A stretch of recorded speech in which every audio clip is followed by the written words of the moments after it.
Assalamualaikum warahmatullahi wabarakatuh. Perkenalkan, nama saya Fauzan Nugraha, nomor induk mahasiswa 20961940 dari kelas 20 Ilmu Komunikasi 04. Perkenalkan, nama saya Alfiadi Kusyairi, nomor induk mahasiswa 20961903. Perkenalkan, nama saya Muhammad Bashar Ramadhani dengan nomor induk 20961894. Perkenalkan, saya Dian Supriyanto dengan nomor induk 20961954.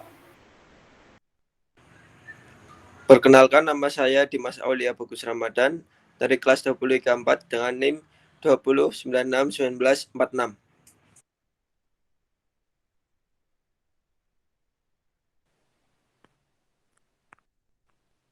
Perkenalkan, nama saya Hana Hoironisa dengan nomor induk 20961951. Kami di sini akan mempresentasikan tentang teori komunikasi, yaitu teori grouping.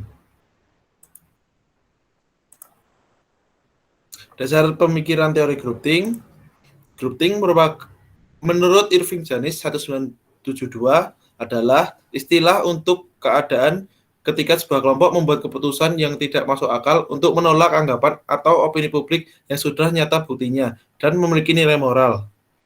Keputusan kelompok ini datang dari beberapa individu berpengaruh dalam kelompok yang irasional, tetapi berhasil mempengaruhi kelompok menjadi keputusan kelompok. Grouping mempengaruhi kelompok dengan melakukan aksi-aksi yang tidak masuk akal dan tidak memperdulikan pendapat-pendapat yang bertentangan di luar kelompok. Kelompok yang terkena sindrom grouping biasanya adalah kelompok yang anggota-anggotanya memiliki background yang sama, terasing atau tidak menyatu dari pendapat-pendapat luar, dan tidak ada aturan yang jelas tentang proses pengambilan keputusan. Asumsi teori grouping. Beberapa asumsi penting dari grouping yaitu: 1. Terdapat kondisi-kondisi di dalam kelompok yang mempromosikan kohesivitas yang tinggi. 2. Pemecahan masalah kelompok pada intinya merupakan proses menyatu. 3. Kelompok dan pengambilan keputusan oleh kelompok seringkali bersifat kompleks.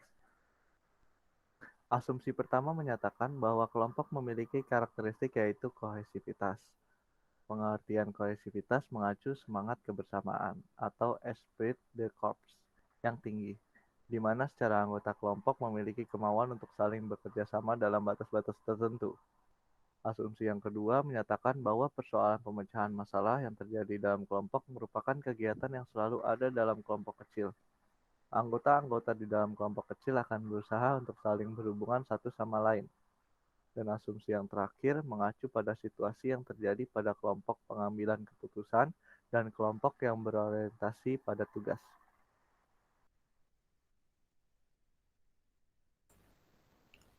Faktor teori grouping. Faktor tersebut merupakan faktor lain yang menyebabkan terjadinya grouping. Faktor ini meliputi sosial kelompok, kurangnya pemimpinan, kurangnya prosedur dalam mengambil keputusan, tekanan kelompok.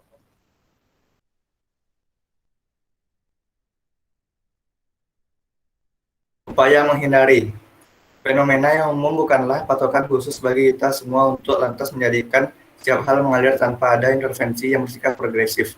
Maka menghindari kekhawatiran akan keputusan kelompok yang mungkin berada dari opini pribadi bagi kedua belah pihak anggota maupun otoritas yang bersangkutan sendiri mungkin perlu dilakukan. Wujudnya bisa diperlihatkan dengan memberikan dorongan partisipasi seperti pemberian kertas untuk melaporkan kecurangan, mengizinkan argumen keberatan, menyimbangkan antara konsensus dengan pemungutan suara, mendengarkan kekhawatiran pribadi anggota akan isu-isu etis di kelompok, dan sebagainya. Dari sisi anggota atau individu itu sendiri, keberanian dalam berpikir dan bersikap kritis tanpa meninggalkan perilaku untuk saling menghormati juga selayaknya menjadi kebiasaan yang perlu terus dilatih. Contoh permasalahan teori grouping. Presiden kita Megawati Soekarnoputri menjual Indosat ke perusahaan Singapura. Dengan dijualnya Indosat, komunikasi Indonesia sangat telajang. Penjualan Indosat memiliki dalih untuk mengembalikan perekonomian Indonesia setelah 1998. Namun kebijakan tersebut sangat berbahaya dan beresiko tinggi bagi telekomunikasi Indonesia yang sangat terbuka akibat penjualan Indosat ke pihak Singapura. Dan tentunya langkah tersebut mendapat dukungan dan pembelaan dari kabinet saat itu. Kesimpulan teori groupthink. Teori groupthink merupakan teori yang digunakan untuk menutupi kekurangan suatu kelompok tertentu agar terlihat sempurna dan tidak memiliki kelemahan. Solidaritas tidak selalu bermakna positif, di mana solidaritas yang bertujuan hanya untuk menutupi keburukan suatu kelompok tidak bisa dibenarkan. Akibatnya, kelompok yang dilindungi akan semakin memburuk karena anggota di dalam kelompok merasa aman dengan apa yang diperbuat, entah itu menguntungkan atau merugikan. Sekian presentasi dari kelompok kami. Kurang lebihnya mohon maaf. Wassalamualaikum warahmatullahi wabarakatuh.